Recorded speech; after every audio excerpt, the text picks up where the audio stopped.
Queridos irmãos e irmãs, estamos no primeiro domingo desse novo tempo litúrgico que nós iniciamos na quarta-feira de cinza, Iniciando a quaresma, tempo de uma chamada de atenção. Deus convida-nos ao arrependimento e à conversão do nosso coração. Sempre no primeiro domingo da quaresma nos é proposta esta reflexão. Jesus, conduzido pelo Espírito de Deus, vai até deserto, é guiado por deserto, e ali durante 40 dias Jesus passa em jejum e oração e é tentado pelo diabo. Nós vemos que por 3 ocasiões o demônio, o inimigo muito astuto, tenta desviar de Jesus aquilo que é mais importante. Jesus está em oração, Jesus está em diálogo com Deus, mas o diabo não interessa isso. A sua missão é outra, é afastar-nos de Deus, assim como ele tentou com Jesus. Veja como o inimigo é astuto. A primeira tentação, Jesus, depois de 40 dias de jejum, provavelmente estaria com fome, Nós, se ficarmos um dia sem comer, no outro dia que aparecer na frente a gente come, não é verdade? Estamos com fome. Então veja a primeira, como ele é astuto. Após 40 dias, Jesus em oração e jejum, a primeira tentação: se és o Filho de Deus, manda que essa pedra se converta em pão.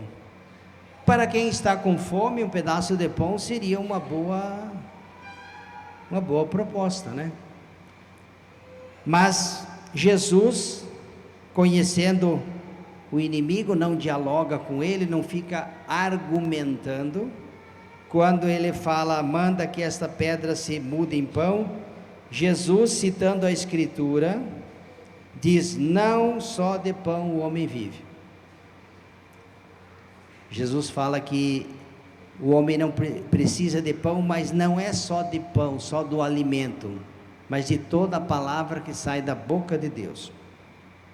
Mas o diabo, não contente, leva Jesus para o alto do monte, mostra por um instante todos os reinos, poderes, grandezas, e mentindo, porque o diabo é o pai da mentira, diz: tudo isso é meu e te darei, e pode ser teu, mas precisa que me adores, Portanto, se te prostrares diante de mim em adoração, tudo isso será teu. Quantas pessoas que, para ganhar glória, prestígio, honra, fama, para serem seguidos, curtidos, negam a Deus, se afastam de Deus. Esta tentação, ela está muito presente hoje. Mas Jesus respondeu: a Escritura também diz: adorarás o Senhor teu Deus e somente a Ele servirás.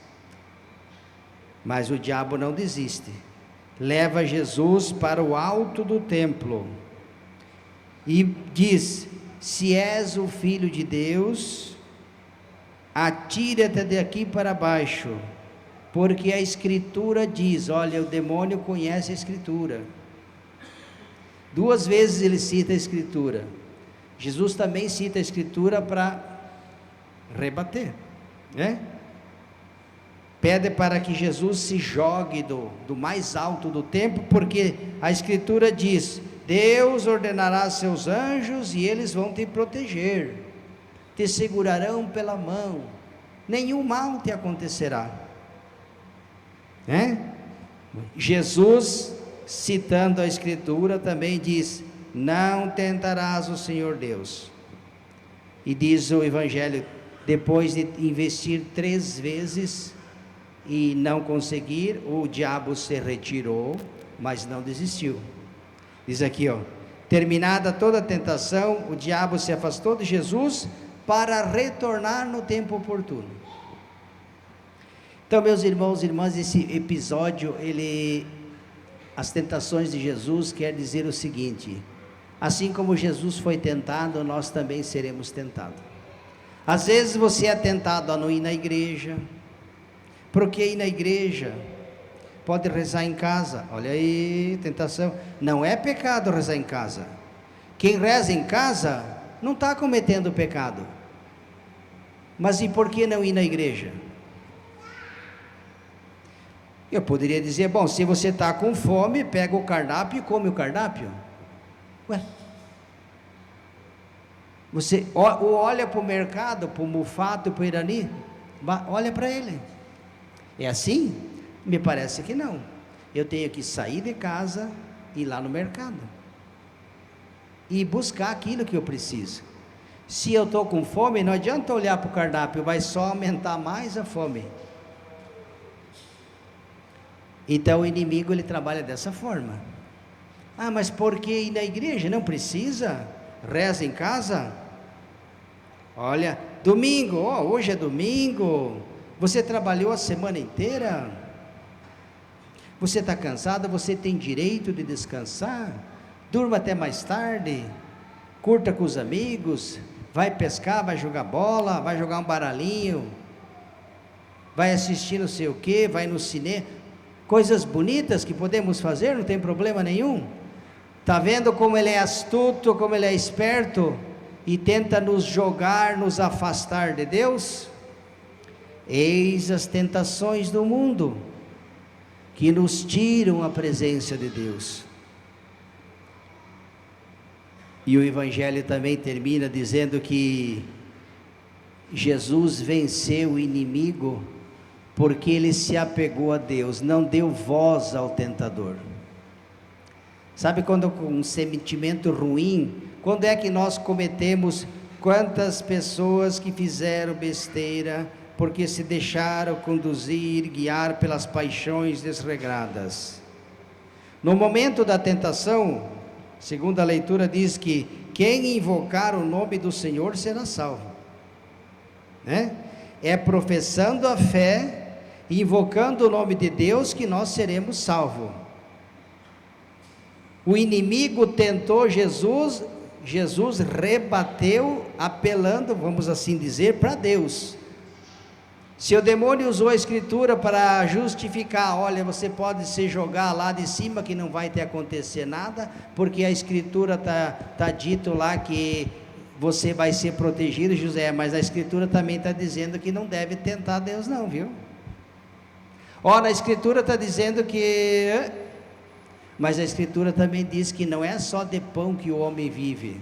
Ele precisa de pão sim, mas ele também precisa se alimentar da palavra de Deus.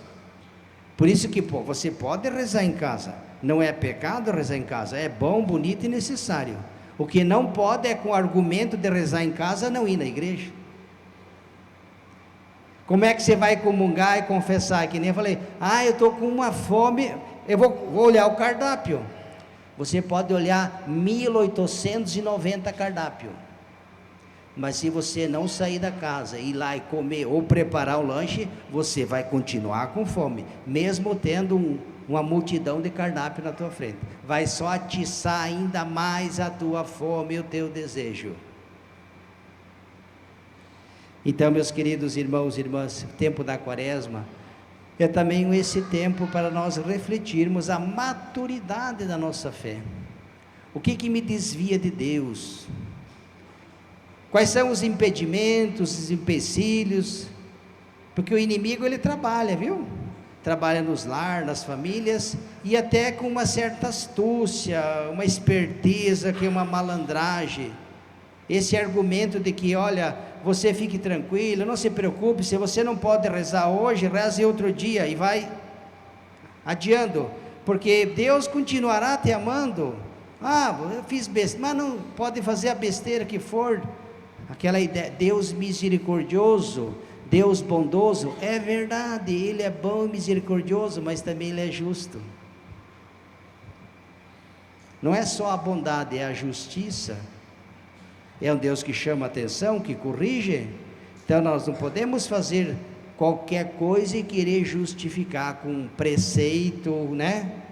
Que Deus vai me amar, mesmo que eu nunca venha na igreja, vai continuar me amando. Tem gente até que acha que vai morrer e vai estar com Deus, mas que nunca procurou Ele em vida. Eu acho muito difícil. Eu acho muito difícil, para não dizer impossível. Então não se iluda, viu? Todos aqueles que estão com Deus fizeram por merecer. Ninguém entrou no céu sem fazer nada. Não, tem outro lugar. Por isso que Ele criou 3, né? Não tem só um, tem 3. Então, meus queridos, minhas queridas, tempo da quaresma, tempo de conversão, voltar o coração para Deus. Por isso as práticas da quaresma, o jejum, a esmola, a penitência, a caridade, todo o bem que nós fazemos é para ajudar, treinar, mortificar o nosso coração, porque ele é tinhoso, ele é inclinado para o pecado, é que nem um cavalo chucro. O cavalo chucro, se não for domado, ele derruba o cavaleiro. Derruba ou não derruba? Derruba. Eu vim da roça e andei muito a cavalo. Se o cavaleiro não doma o cavalo derruba ele. As nossas paixões também. Se nós dermos cordas a elas, e a nossa inteligência não dominar as paixões, iluminada por Deus, ela, como um cavalo chucro que derruba o cavaleiro, ela vai te derrubar também. Tá bom? Então que esse tempo de quaresma sirva para essas reflexões, para que a gente possa voltar mais para Deus. E quando a Sagrada Escritura fala de voltar o coração, está falando do ser humano. Somos nós, a nossa integridade, que deve voltar para Deus. Louvado seja nosso Senhor Jesus Cristo.